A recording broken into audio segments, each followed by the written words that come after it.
We are moving on to side 3 of I Can't Dance with Genesis. We're moving into the first track that's opening up side 3, which is going to be Tell Me Why. Some of you may be saying, JP, tell me why you continue to listen to Genesis at this point. You don't know what you don't know, and I like to know. That it goes with anything. It goes with anything. I like to know, one person could say this, another person says this about this, and I'm like, let me just find out myself. And you won't know unless you just go in with your own expectations and your own findings. So let's go ahead and dive in, as this album has been kind of literally a mixed bag at this point. So let's see which way Tell Me Why is going to fall. Is it going to fall off the cliff, or will I put it on the top shelf? Let's go.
Settlements on this part of the verse.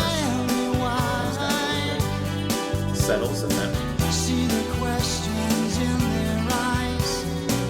Listen to their especially that piano from Banks. Tell me why. Right?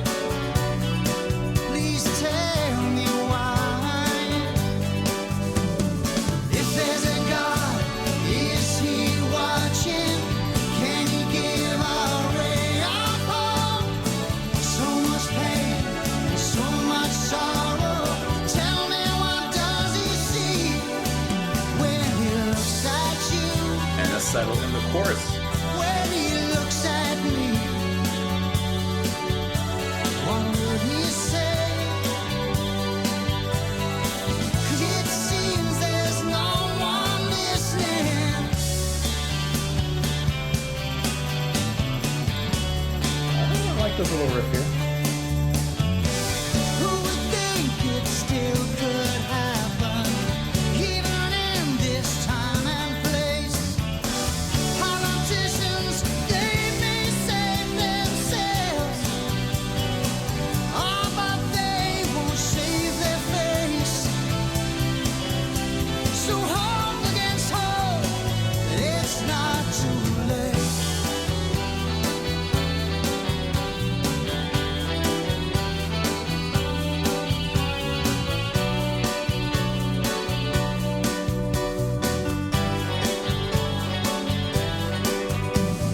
You say there's nothing you can do. There's the one rule for them and one for you. Tell me why. Tell me why. Just tell me why. Listen, can you see that shaft of sunlight? Can you see it in my eyes? I love when Phil does that. Feel that fire that's burning, anger and hope so deep within my heart. But before my eyes, for some it's too late, and it seems there's no one listening. Hurry for me, hurry for me, hurry for me.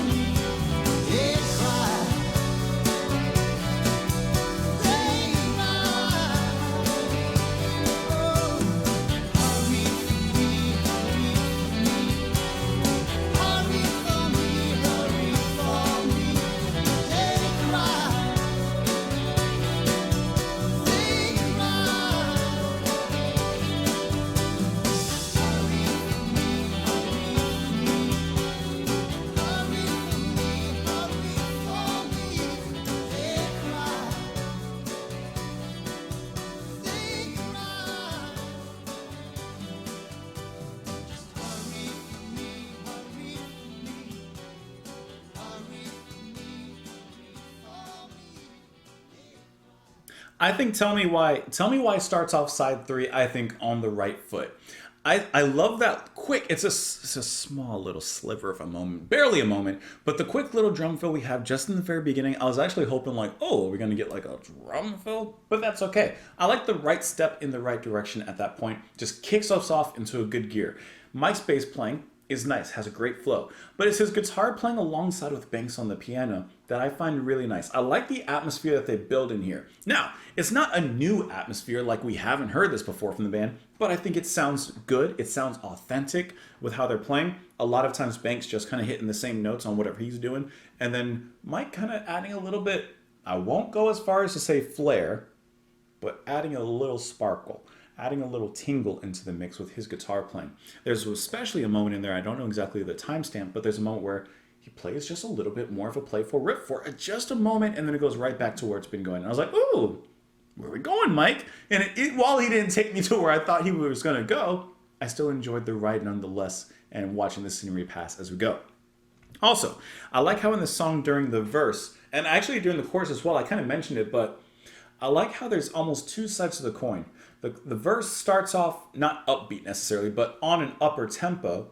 And then on the second part of the chorus, when Phil brings everything back down, so do the bass, so do the keys, everything comes down with him. So there's a rising in the verse, and then on the second part of the verse, there's a settling, which I think is a very nice characteristic and a really great way of kind of making the song effective in the emotional capacity. A call to action in that first part, and then kind of a realization of like the sadness of what they're talking about here. And then, of course, the chorus brings things up. I think that overall, this is just a nice first track to open up the album. Or not the album, but, side 3 of the album. Does it blow my mind? Does it do anything new? No. But I think it at least sounds good, and I'm cool with that. Very cool. Mothers crying in the street, children dying at their feet. Tell me why, tell me why. People starving everywhere. There's too much food, but none to spare. Tell me why, tell me why. It seems that this is Genesis driven to tears. Good. All right. Can you see that shaft of sunlight? Can you see it in my eyes? I can feel the fire that's burning, anger and hope so deep within my heart, before my eyes. For some, it seems too late. It seems there's no one listening. So the theme of the song is pretty straightforward on this, looking at all the different impoverished people, starving people, dying children, just all the horrible things that happen in the world. Is anyone listening? Tell me why this happens, going on, etc., from there. If there's a God, is he still watching? Can he give a ray of hope? So much pain, so much sorrow. Tell me, what does he see? When he looks at you, when he looks at me, what would he say? It seems no one is listening. Who would think it could still happen, even in this time and place? Politicians, they may save themselves, but they won't save their face. Just hope against hope, it's not too late. So even when things seem the darkest, the hopelessness, there's still a little, sometimes it's a small one, but there's still just a little ray of light out there, just a little bit of hope. And if everyone works towards it, who knows what can change. Anyways, let me know what you guys thought of it. Comments down below. Follow me over on Twitter, support the channel on Patreon. Thank you so much for being here, and I'll talk to you later. Bye.